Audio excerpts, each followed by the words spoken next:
Assistant Coach Danny Ildefonso pinagmulta ng PBA. Naritong Sports News.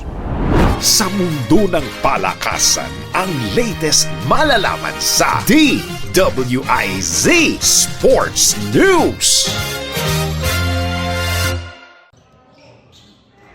Magkahalong saya at lungkot ang araw kahapon ni Converge Assistant Coach Danny Ildefonso sa PBA. Masasabing isang masayang araw ang kanyang Martes dahil sa pagkapanalo ng kanilang koponan kontra sa Governors Cup defending champion TNT pagkatapos gumawa ng kasaysayan ng kanilang import na si Scotty Hobson sa kauna-unahang 4-point game-winning shot sa kasaysayan ng liga.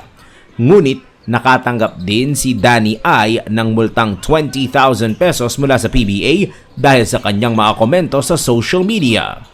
Ipinatawag si Ildefonso sa Commissioner's Office dahil sa kanyang komento ukol sa mga farm teams.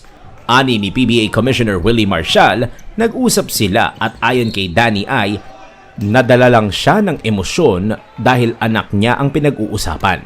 Humingi naman ng dispensa si Danny I at siniguro kay Marshall na hindi mauulit ang nasabing insidente.